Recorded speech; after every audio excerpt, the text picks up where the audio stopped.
안녕하세요. 지난 시간에 이어 두 번째 성서학당을 시작하겠습니다. 지난주에 우리는 롯의 이야기, 소돔의 하룻밤에 관해 알아봤는데요. 그때 나눈 이야기에 이어서 오늘도 알아보도록 하겠습니다. 지난 시간에 우리는 마지막으로 소돔의 남자들이 신념에 사로잡혀 있는 모습에 관해 함께 생각해 봤습니다.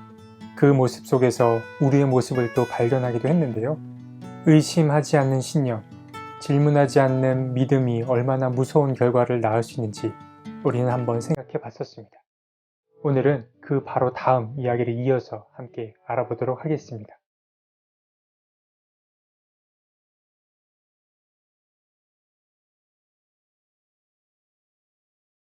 소돔성 남자들은 하나님의 두 천사, 이 두 나그네, 이 외지인들을 어떻게 대하려고 합니까? 창세기 19장 5절을 보면 우리가 그 남자들과 상관 좀 해야겠다라고 말합니다. 상관하다라는 말은 성적으로 폭력을 가하겠다라는 말과 같습니다. 한 사람이 한 사람에게 모욕을 가하는 방식은 여러 가지가 있을 겁니다. 가장 쉽고 또 자주 행해지는 게 바로 말로 모욕을 주는 것입니다. 넌 그것밖에 못하냐? 넌 왜 그 모양이니? 넌 왜 그렇게 생겼냐? 넌 어디다 써먹냐? 등이 바로 말로 가하는 모욕 중 몇 가지들입니다. 그런데 이렇게 말 이외에 사람의 신체에 가하는 모욕 가운데 가장 큰 모욕은 뺨을 때려서 주는 모욕감입니다. 사실 살아가면서 얼마나 뺨을 맞아볼 경험이 있겠습니까마는 아마 크고 작은 경험들이 있을 것입니다. 다른 신체 부위보다 뺨을 맞으면 이상하게 모욕감을 느끼게 됩니다. 그러나 이보다 더 큰 모멸감을 주는 폭력이 있습니다. 그것은 성기 혹은 유사 성기에 가해지는 폭력입니다. 이승우 작가의 이야기를 들어보시지요. 신체의 어느 부위에 대한 폭력보다 혐오스럽고 모멸스러운 것이 뺨에 대한 것이다. 뺨을 때리는 것보다 훨씬 큰 혐오의 표현이면서 가장 큰 모멸감을 안겨주는 것이 성기 혹은 유사 성기에 가해지는 폭력이다.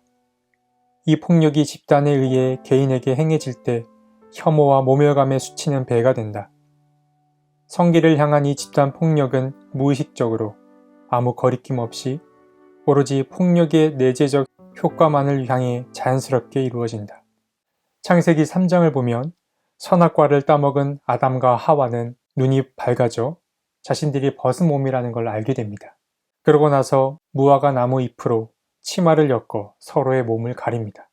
그래서 에덴 이후에 상상한 그림들을 보면 아담과 하와는 자신의 얼굴을 가리거나 성기를 가리고 있습니다. 그들은 수치심이 뭔지 아는 자들이 되었습니다. 이 수치심은 자신의 성기가 드러나는 것과 관련된다는 걸 우리는 추측해 볼 수 있습니다. 바로 생명 잉태와 쾌락이 응축되어 있는 이 성기는 보호받아 마땅합니다. 그래서 사람들은 이곳을 지키기 위해 성기를 잘 감추고 다닙니다. 그런데 오늘의 이야기는 어떻습니까? 소돔의 남자들은 이 나그네들의 성기에 폭력을 가함으로 모멸감을 주려고 하는 것입니다. 바로 뺨보다 더 모멸감을 느끼는 이 성기에 폭력을 가하는 것도 모자라 집단이 개인에게 그 행위를 가하려고 합니다. 그러면 혐오감과 수치심은 배가 될 것입니다. 그러니까 소돔성 남자들이 이 나그네들에게 행하려는 행위가 얼마나 악한 짓인지 알 수 있는 대목입니다. 롯은 소돔성 남자들을 말립니다. 그건 악한 짓이며 그 행위를 마땅히 멈춰야 한다라고 말했습니다. 그러자 소돔성 남자들은 어떻게 반응했습니까? 본인도 나그네 살이를 하는 주제에 우리에게 재판관 행세를 한다며 롯에게 달려들려고 합니다. 참 흥미로운 반응입니다. 롯은 소돔 땅에서 20년 이상 살던 사람이었습니다.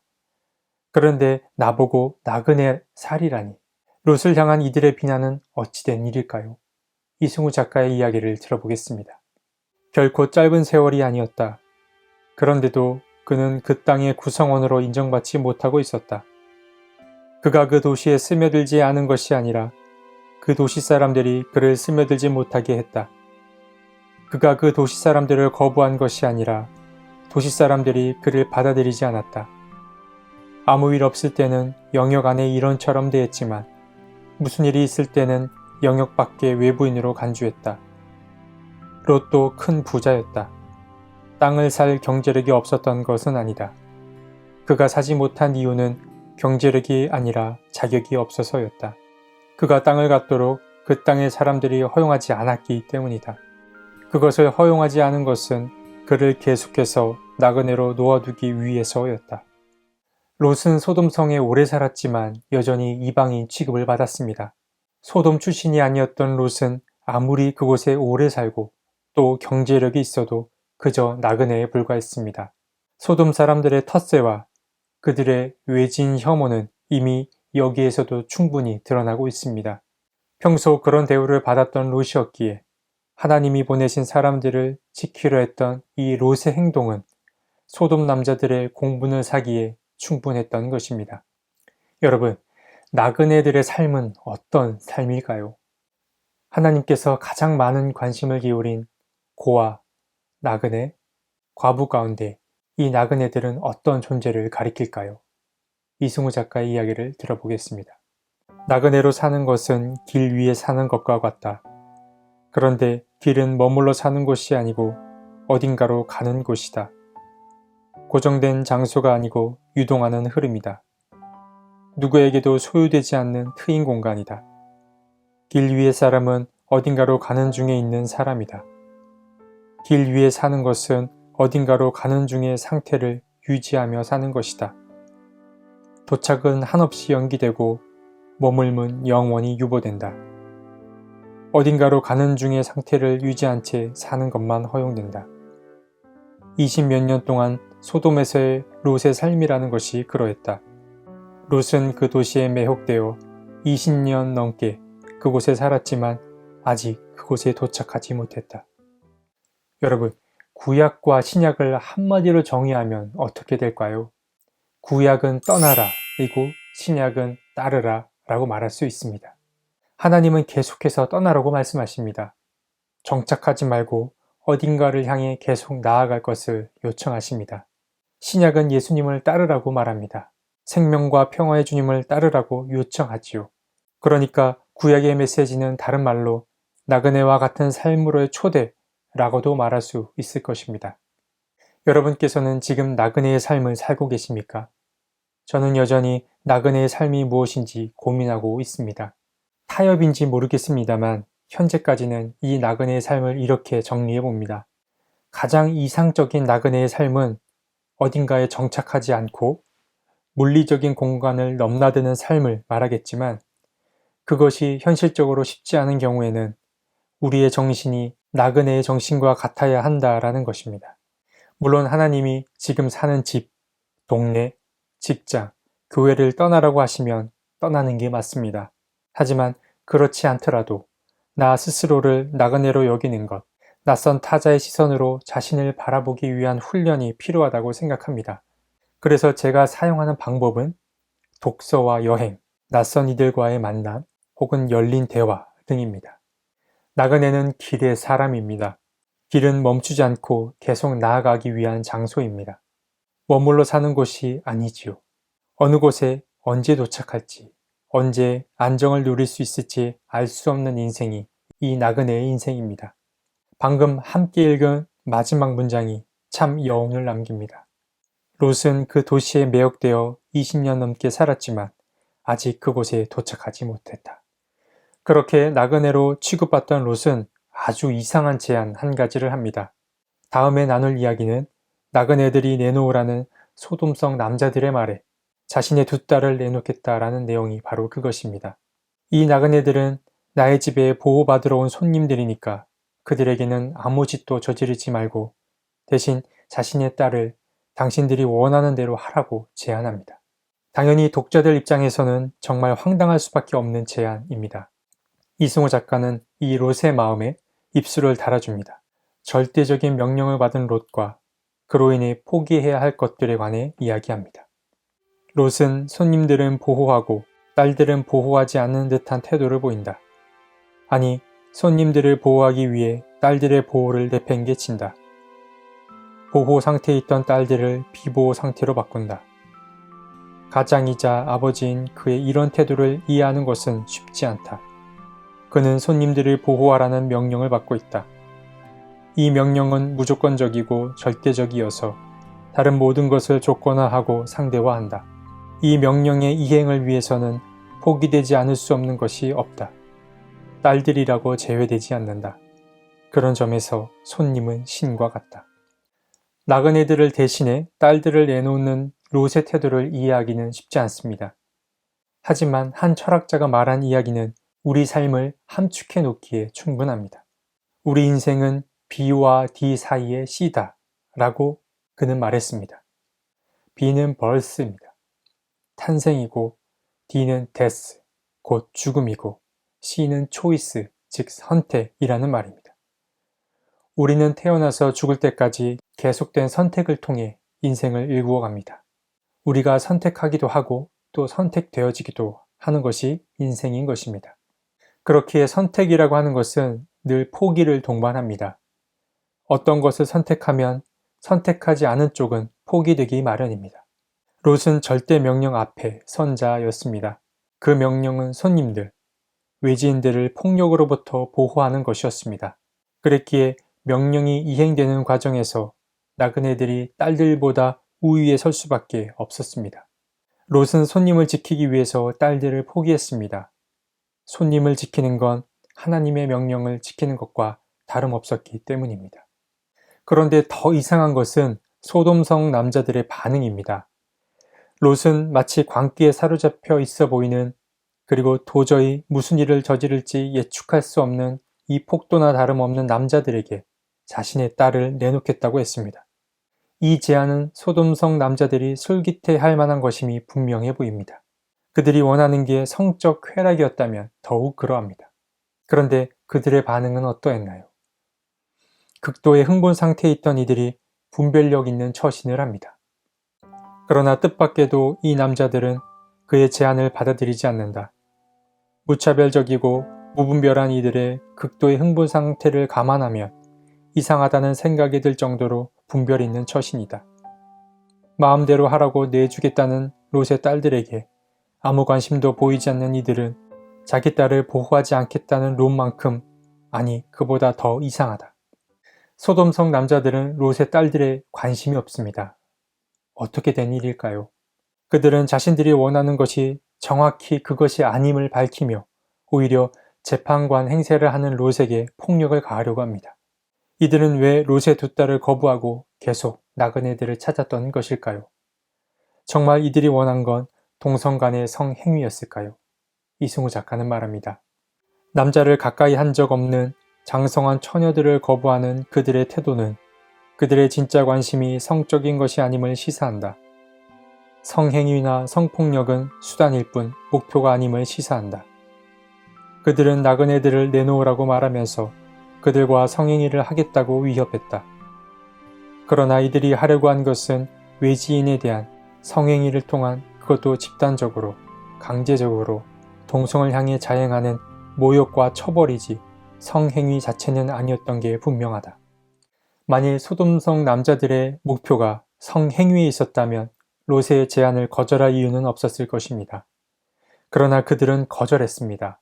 그들의 진짜 유일한 관심은 성적인 것이 아니었던 모양입니다. 그럼 정말 소돔성 남자들은 남자들과의 관계에서만 쾌락을 느꼈던 것일까요? 그렇다고 단정 지을 순 없습니다. 이들의 목표는 이방인, 외지인들에게 가할 모욕과 처벌이지 성적인 결합 자체는 아니었던 것 같습니다. 소돔의 남자들이 모욕하고 처벌하려는 대상은 오늘 밤 이 도시에 들어온 낯선 이방인들이지 이 도시에 살고 있던 익숙한 이들이 아니었습니다. 이 현상에 대해 소돔의 남자들이 여자들과의 성적 결합에는 도무지 관심이 없고 남자들과의 관계에서만 쾌락을 느끼는 풍조가 일반적이었기 때문이라고 해석하는 것은 롯의 딸들이 낯선 이들이 아니고 익숙한 이들이었기 때문이라고 해석하는 것보다 부자연스럽다. 인류는 동성 간의 성행위가 더 보편적이고 더 일반적인 사회를 가져본 적이 없다. 만연해 있었다고 해도 더 보편적이고 더 일반적이지는 않았을 것이다.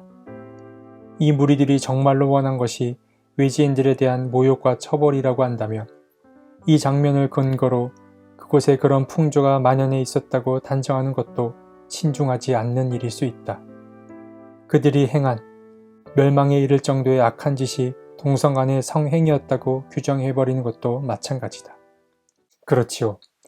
두 나그네와 상관하겠다는 소돔성 남자들의 반응을 보면 소돔의 남자들이 여성들과의 관계보다 남성들과의 관계에서만 쾌락을 느끼는 풍조를 지녔다는 것, 뭔가 부자연스럽고 억지스러운 것이 사실입니다.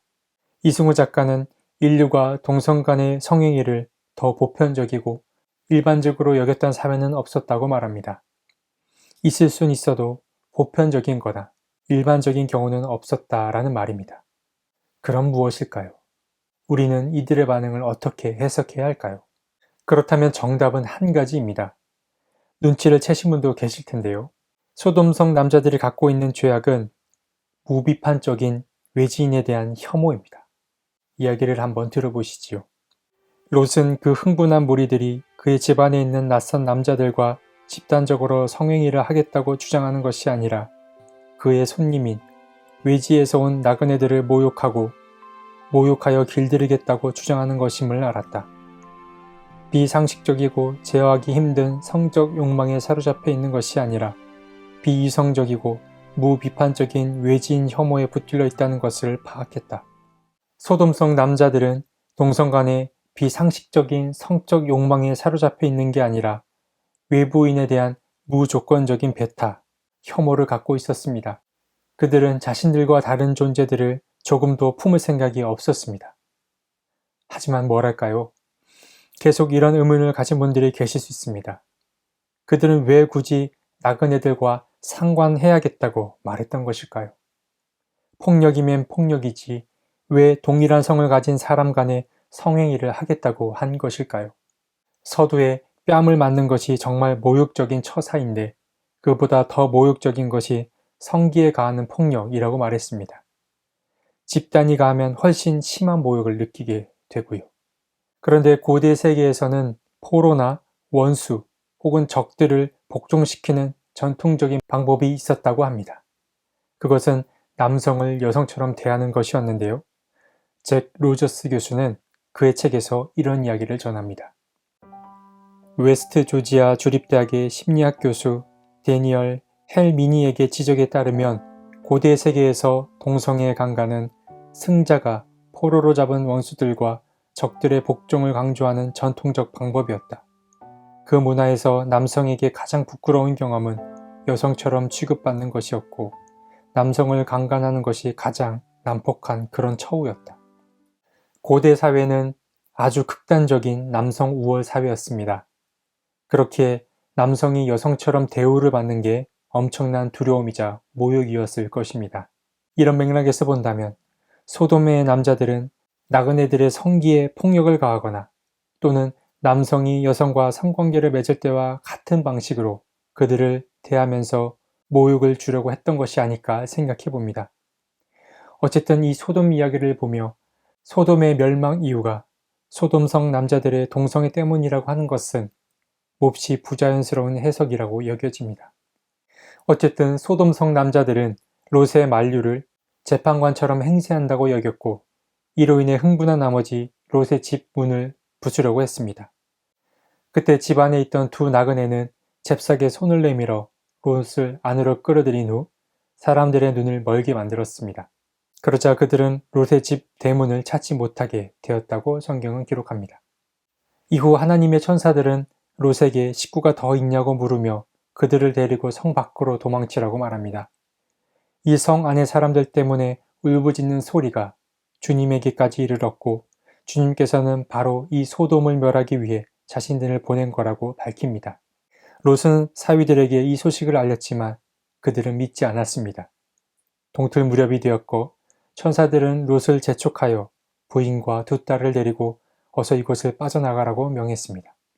소돔에 미련이 남았기 때문인지 계속 꾸물거리는 롯을 천사들은 그의 가족들과 함께 성 밖으로 끌어내 주었습니다.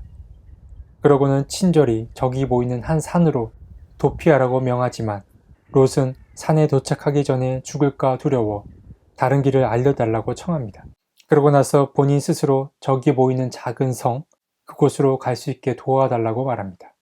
두 천사는 롯의 청을 들어주었고 소알이라고 불리는 그 작은 성으로 아내 혹은 두 딸과 함께 도피하게 됩니다. 그 후에 소돔과 고모라에는 유황과 불이 소나기처럼 쏟아졌고 롯에 의해 그 작은 성 사람들은 심판을 면하게 되었습니다. 마지막으로 나눌 이야기는 바로 이 작은 성 소알에 관한 것입니다. 하나님께서는 소돔과 고모라를 심판하실 때 작은 성 소알은 함께 심판하지 않겠다고 말씀하셨습니다. 하지만 흥미로운 사실은 천사의 말로 미루어 보건대 롯이 그곳에 가지 않았다면 소알은 소돔과 함께 멸망했을 것입니다. 창세기 19장 21절에서 천사는 좋소, 내가 그 청을 들어주겠소. 저 성은 멸하지 않겠소 라고 말했습니다. 사실 우리는 이 성 사람들이 소돔만큼 악했는지 혹은 그렇지 않았는지 확인하기 어렵습니다. 그저 롯의 개입으로 멸망의 순간에 구원을 얻게 되었다는 사실만 알 수 있었습니다. 물론 롯은 소알에 살고 있는 사람들을 위해 그 성을 구한 것은 결코 아니었습니다. 그가 평소 소알에 사는 사람들을 어떻게 생각했는지 추측할 수 있는 단서 또한 성경에 드러나진 않습니다. 그렇게 흥미로운 사실은 구원은 가끔 이런 식으로 예측할 수 없고 대비할 수 없는 우연한 변수에 의해 일어난다라는 사실입니다. 그런데 바로 이런 이야기가 우리의 인생관 혹은 신앙관까지 결정해 두는 것 같습니다. 우리는 때로 힘겹고 어려운 일을 당합니다. 그리고 그런 일을 겪은 사람들을 가까이에서 봅니다. 또 좋은 사람인데 안타까운 죽음을 맞이한 경우를 보기도 하고 반대로 마음에 들지 않는 사람인데 별일 없이 잘 사는 경우를 목격하곤 합니다. 소알에 일어난 일을 이런 경우에 적용해 볼 수 있을 것 같습니다. 이승우 작가는 말합니다. 불행한 일을 당하지 않은 사람이 그리고 오늘 살아있는 사람이 그렇지 않은 사람보다 더 가치 있는 인생이라고 말하기 어렵다라고 말입니다. 그들이 소돔 사람들보다 어떤 면에서든 나았을 거라고 추측할 수 있는 근거는 아무것도 없다. 파괴되지 않는 성이 파괴된 성보다 더 정의로웠을 거라고 단정할 수 없다. 불행한 일을 당하지 않는 사람이 불행한 일을 당한 사람보다 더 착할 거라고 판단할 수 없다. 오늘 살고 있는 사람이 어제 죽은 사람보다 살 가치가 더 있는 사람이라고 평가할 수 없다. 정말 그렇죠. 소알 사람들이 소돔 사람들보다 더 나은 사람이라는 걸 발견하기는 어렵습니다.